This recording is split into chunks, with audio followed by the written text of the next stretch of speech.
اعوذ باللہ من الشیطان الرجیم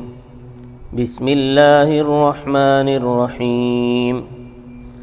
وَإِنِ امْرَأَةٌ خَافَتْ مِنْ بَعْلِهَا نُشُوزًا أَوْ إِعْرَاضًا فَلَا جُنَاحَ عَلَيْهِمَا أَنْ يُصْلِحَا بَيْنَهُمَا صُلْحًا وَالصُّلْحُ خَيْرٌ وَأُحْضِرَتِ الْأَنْفُسُ الشُّحَّ وَإِن تُحْسِنُوا وَتَتَّقُوا فَإِنَّ اللَّهَ كَانَ بِمَا تَعْمَلُونَ خَبِيرًا وَلَن تَسْتَطِيعُوا أَن تَعْدِلُوا بَيْنَ النِّسَاءِ وَلَوْ حَرَصْتُمْ فَلَا تَمِيلُوا كُلَّ الْمَيْلِ فَتَذَرُوهَا كَالْمُعَلَّقَةِ وَإِن تُصْلِحُوا وَتَتَّقُوا فَإِنَّ اللَّهَ كَانَ غَفُورًا رَّحِيمًا وَإِن يَتَفَرَّقَا يُغْنِ اللَّهُ كُلًّا مِّن سَعَتِهِ وَكَانَ اللَّهُ وَاسِعًا حَكِيمًا صدق اللہ العظیم۔ اب یہاں سے ان آیتوں سے خاوند اور بیوی کے کچھ معاملات کو بیان کیے جا رہا ہے۔ تو فرمایا وَإِنِ امْرَأَةٌ خَافَتْ مِن بَعْلِهَا نُشُوزًا، اور اگر کوئی عورت خوف کھائے اپنے خاوند سے بد دماغی کا کہ بلا وجہ اس کو مارتا ہے، اگر وہ کسی غلطی کی وجہ سے مارتا ہے تو وہ تو مسئلہ جدا ہے،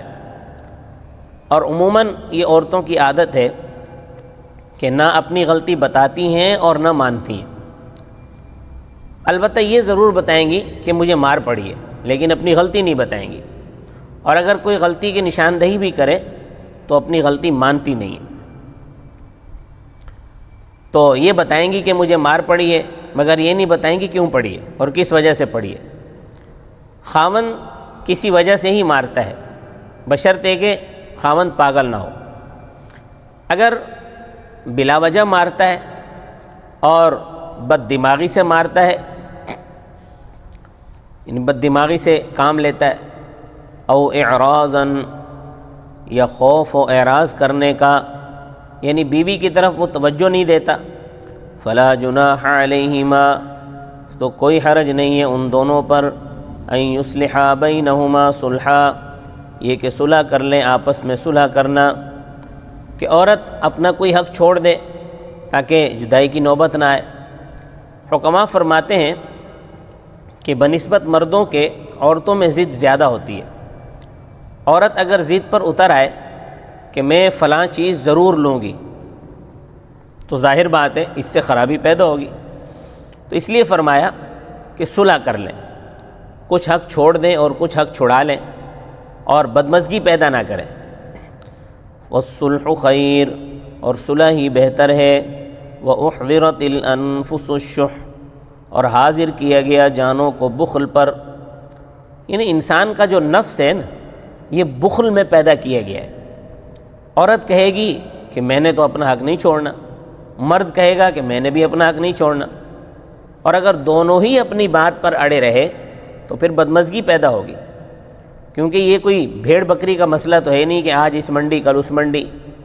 بلکہ یہ تو انسانیت کے شرف کا معاملہ ہے، شرف انسانیت کا مسئلہ ہے۔ اسی لیے اللہ تبارک و تعالی نے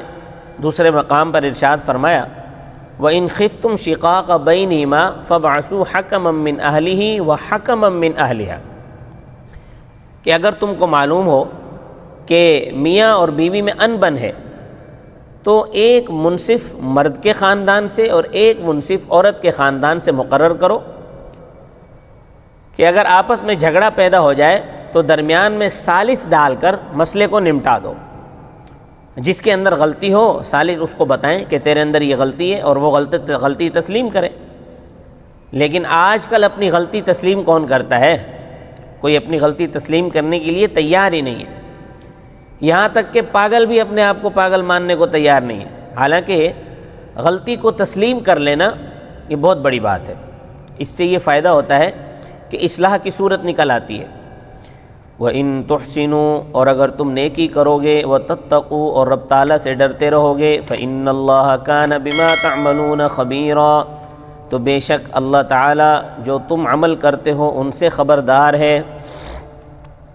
اب آگے ایک اور مسئلہ بیان فرما رہے ہیں کہ اگر کسی شخص کی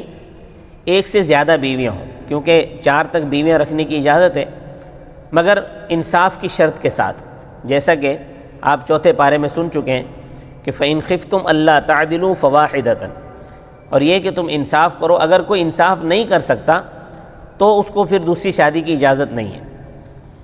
حضرت صلی اللہ علیہ وسلم کی بیک وقت 9 بیویاں تھیں اور 2 لونڈیاں تھیں۔ آپ صلی اللہ علیہ وسلم نے باری مقرر فرمائی ہوئی تھی، 24 گھنٹے ایک بیوی کے پاس، 24 گھنٹے دوسری بیوی کے پاس، پھر 24 گھنٹے تیسری بیوی کے پاس، یوں آپ صلی اللہ علیہ وسلم نے باری مقرر فرمائی تھی۔ اور ہر چیز میں آپ صلی اللہ علیہ وسلم برابری رکھتے تھے، لباس میں، خوراک میں، رہن سہن میں، ہر چیز میں برابری رکھتے تھے، اور دعا کرتے تھے کہ اے پروردگار جو میرے اختیار میں ہے ان چیزوں میں تو میں برابری کرتا ہوں، اور جو چیز میرے اختیار میں نہیں ہے یا اللہ اس چیز میں تو مجھے ملامت مت کرنا۔ کیونکہ آپ صلی اللہ علیہ وسلم کو حضرت عائشہ سے طبعی طور پر زیادہ محبت تھی، اور حضرت عائشہ سے محبت میں کوئی دوسری بیوی شریک نہیں تھی، تو آپ صلی اللہ علیہ وسلم فرمایا کہ وہ میرے بس میں نہیں ہے، کیونکہ جو قلبی چیز ہے وہ انسان کے اختیار میں نہیں ہوتی۔ اس لیے اللہ تعالیٰ فرماتے ہیں وَلَن تَسْتَطِيعُوا أَن تَعْدِلُوا بَيْنَ النِّسَاءِ، اور ہرگز تم طاقت نہیں رکھ سکو گے یہ کہ تم عدل کرو عورتوں کے درمیان، یعنی کہ محبت میں، اس سے مراد محبت میں عدل ہے کہ جتنی محبت ایک کے ساتھ ہے دوسری کے ساتھ بھی اتنی ہو، یہ تمہارے بس کی بات نہیں ہے۔ وَلَوْ حَرَصْتُمْ فَلَا تَمِيلُوا كُلَّ الْمَيْلِ، اور اگرچہ تم حرص کرو پس نہ جھکو تم پوری طرح جھکنا، فَتَذَرُوهَا كَالْمُعَلَّقَةِ کہ چھوڑ دو تم دوسری عورت کو لٹکی ہوئی کی طرح، یعنی نہ زمین پر نہ آسمان میں، اس کا بھی حق ادا کرو، اس کو ایسے درمیان میں مت چھوڑ دو دوسری کو۔ وَإِن تُصْلِحُوا وَتَتَّقُوا اور اگر صلح کے ساتھ رہو گے اور اللہ تعالیٰ سے ڈرتے رہو گے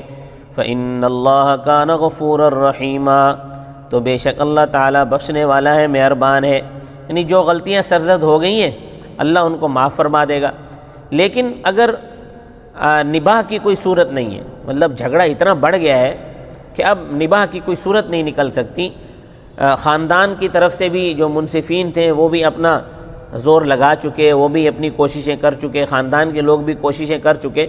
لیکن صلح کی کوئی صورت نہیں نکل رہی، تو پھر وَإِن يَتَفَرَّقَا اور خاوند بیوی جدا ہو جائیں، یعنی طلاق کی نوبت آ گئی، يُغْنِ اللَّهُ كُلًّا مِّن سَعَتِهِ غنی کر دے گا اللہ تعالیٰ ہر ایک کو اپنی وسعت سے، یعنی عورت کو اپنی جگہ خاوند مل جائے گا اور اس مرد کو اپنی جگہ ایک بیوی مل جائے گی۔ لیکن یہ اس وقت ہے کہ جب جھگڑا آخری حدوں کو کراس کر جائے، آخری حدوں سے تجاوز کر جائے، پھر طلاق جائز ہے۔ اگرچہ مباح چیزوں میں سب سے بری چیز طلاق ہے، حد الوسع طلاق نہیں دینی چاہیے، اور اگر طلاق کے بغیر کوئی چارہ نہ ہو تو پھر ٹھیک ہے، پھر طلاق دے دیں، پھر اللہ تبارک و تعالیٰ کوئی نہ کوئی صورت دونوں کے لیے نکال دے گا۔ وَكَانَ اللَّهُ وَاسِعًا حَكِيمًا اور اللہ تعالیٰ وسعت رکھنے والا اور حکمت والا ہے، یعنی جو احکام اللہ تبارک و تعالیٰ نے دیے ہیں وہ خالص حکمت اور دانائی پر مبنی ہے۔ اللہ تبارک و تعالیٰ مجھے اور آپ کو صلح صفائی کے ساتھ رہنے کی، اپنی غلطیاں ماننے کی، اپنی غلطیاں تسلیم کرنے کی توفیق نصیب فرمائے، کیونکہ غلطی تسلیم نہ کرنا بھی ایک قسم کا تکبر ہے کہ آدمی متکبر ہوتا ہے تبھی اپنی غلطی تسلیم نہیں کرتا۔ اللہ پاک ہم سب کو محفوظ فرمائے۔ وما علینا الا البلاغ المبین۔